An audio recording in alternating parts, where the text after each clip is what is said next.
Pastor Shalem రాజు మహిళలపై చేసిన అనుచిత వ్యాఖ్యలపై చర్యలు తీసుకోవాలని ప్రముఖ న్యాయవాది కావటేటి శ్రీనివాస్ క్రైమ్ పోలీసులకు ఫిర్యాదు చేశారు. కావటేటి శ్రీనివాస్ లా ఫామ్ నుండి అడ్వకేట్స్ రవీందర్, రాధిక ఫిర్యాదు చేశారు. ప్రముఖ సామాజిక ఉద్యమకారిణి విశ్వ హిందూ రక్షా పరిషత్ జాతీయ మహిళా అధ్యక్షురాలు యమునా పాఠక్ను పాస్టర్ శాలెం రాజు అనుచరులు కించపరచారని తెలిపారు. సైబర్ క్రైమ్ పోలీస్ స్టేషన్లో ఎఫ్ఐఆర్ నమోదు చేసి విచారణ జరిపించాలని విజ్ఞప్తి చేసినట్లు తెలిపారు.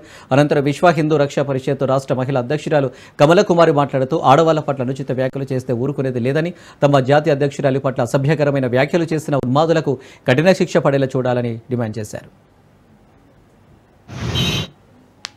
రోజులుగా పైన కూడా మనం అందరం చూస్తున్నాం. ఈ పాస్టర్ గారు ఎవరైతే ఉన్నారో శాలెం రాజు గారు అంటే పాస్టర్ చిలకలూరుపేట తండ్రి సన్నిధి మినిస్ట్రీస్ నుంచి వారు ఉన్నారు. వారు మల్లెపూలు పెట్టుకున్న ఆడవాళ్ళందరూ కూడా తప్పుడు వాళ్ళు అన్నట్టుగా, అలాగే మల్లెపూలు పెట్టుకున్న ఆడవాళ్ళందరూ కూడా పూర్తిగా కూడా బజారు సంబంధికులు అని చాలా చెప్పారు. మరి ఒక కథనంలాగా చెప్తూ ఈ వ్యక్తి తప్పుడు మాటలు మాట్లాడారు, మహిళల మనోభావాలు దెబ్బతీశారు, ఇంత దారుణమైన అసభ్యకరమైన డెరగటరీ లాంగ్వేజ్ మాట్లాడారు అని పదే అనేక చర్చా కార్యక్రమాల ద్వారా ప్రసక్తి గురించి ప్రస్తావన చేయడం జరిగింది. అయినప్పటికీ కూడా ఆ మనిషికి రవ్వంతైన రిపెంటెన్స్ లేదు. తను అన్నమాట కరెక్ట్ అనే ఒక నేపథ్యంలో ఉన్నారు. అంటే దీన్ని బట్టి అర్థమవుతుంది మహిళల పట్ల వీళ్ళకి ఎటువంటి గౌరవం ఉంది అనే దాని మీద క్రైమ్ బ్రాంచ్ కి వచ్చాము. క్రైమ్ బ్రాంచ్ లో కూడా మరి వీళ్ళ మీద ఎవరైతే పాస్టర్ శాలెం రాజు అనే వ్యక్తి మరి 2 తెలుగు రాష్ట్రాల్లో తెలుగు మాట్లాడే వ్యక్తుల మహిళల మనోభావాలు ఈ రోజు దెబ్బతీశారు. మామూలుగా కాదు, విపరీతంగా దెబ్బతీశారు. మరి ఇట్లాంటి వ్యక్తులకు తప్పకుండా కూడా మరి వీళ్ళంతా కూడా ఒక రిలీజియస్ ప్రీచర్ గా రిలీజియన్ ముసుగులో ఈ రోజు ఆడవాళ్ళని ఎలా కించపరుస్తున్నారు, ఆడవాళ్ళని ఎలా అరగనొక్కుతున్నారు, ఆడవాళ్ళ మీద ఎలా దుష్ప్రచారం చేస్తున్నారు, వాళ్ళ చేత వాళ్ళ ఫాలోవర్స్ చేత కూడా అసభ్యకరమైన పోస్టులు పెట్టిస్తున్నారు. ఇది తప్పకుండా కూడా అన్డెమోక్రటిక్, అన్కాన్స్టిట్యూషనల్. ఇట్లాంటి వాటిని ఎప్పుడు కూడా ఊరుకోము. ఇక్కడ కనుక ఈ రోజు ప్రభుత్వాలు, యంత్రాంగం, పోలీస్ శాఖ స్పందించకపోతే పెద్ద ఎత్తున ఉద్యమం తీస్తాము. పూలు పెట్టుకున్న వాళ్ళందరూ ఒక బజారు సంబంధికులు. అంటే ఇప్పుడు దారిన పోయే వాళ్ళు ఎవరైనా గుడి దగ్గర పూలు పెట్టుకుంటే అప్పుడు వాళ్ళని ఒక రకంతో ఉద్దేశంతో చూసి సమాజంలో క్రైమ్ ని కూడా ప్రేరేపించే రకంగా కూడా వీళ్ళకి స్టేట్మెంట్ ఇచ్చారు. మతాల మధ్య చిచ్చు పెట్టేలాగా కూడా ఉంది.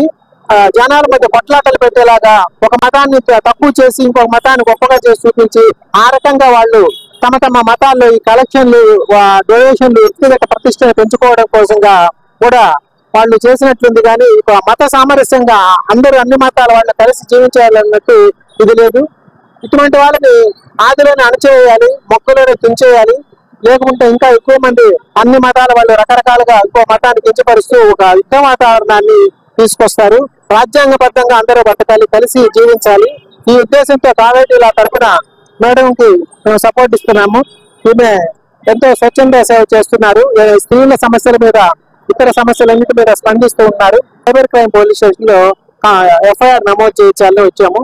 దీని మీద ఈయనతో పాటు ఇంకొక ఆయన కామెంట్ చేయడమే కాకుండా వీళ్ళకి కింద కామెంట్ చేసే వాళ్ళు ఎక్కువైపోయారు. ఒకరు చెప్తే 100 మంది కామెంట్ చేస్తున్నారు. ఇంకా మరీ అబ్యూజివ్ గా, ఘోరంగా ఉన్నాయి.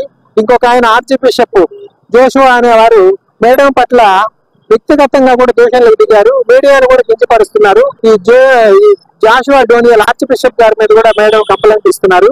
ఆ కంప్లైంట్ కూడా మేము సైబర్ క్రైమ్ పోలీస్ స్టేషన్ లో సమర్పిస్తున్నాము. మేము ఏదైతే కావేటి లా ఫామ్ నుంచి as we are representing madam towards the defamatory statements given by Joshua garu, and it is not good at all అండి. ఏం జరుగుతుంది అసలు సమాజానికి అనే ప్రశ్నార్థకం లాగా మిగిలిపోతుంది. స్త్రీల పట్ల ఎంత అగౌరవంగా మాట్లాడుతూ ఉన్నారు. We're totally with madam, and madam కి మేము పూర్తిగా సహకరిస్తాము. It is not about one women's fight. Madam ఒక్కరి ఫైట్ కాదు, ఇది సమాజం, అంటే స్త్రీ సమాజం మొత్తం మీద వాళ్ళు ఇస్తున్న ఈ డిఫామేటరీ స్టేట్మెంట్స్ గురించి మేము ఫైట్ చేస్తున్నాము. మేడం కి మా సహకారం పూర్తిగా ఉంటుంది. ఆంధ్రాలో అనో లేకపోతే తెలంగాణ అని కాదు, తను ఇండియా వైడ్ గా ఈ ఫైట్ ని తీసుకెళ్లాలనుకుంటున్నారు. We're always there with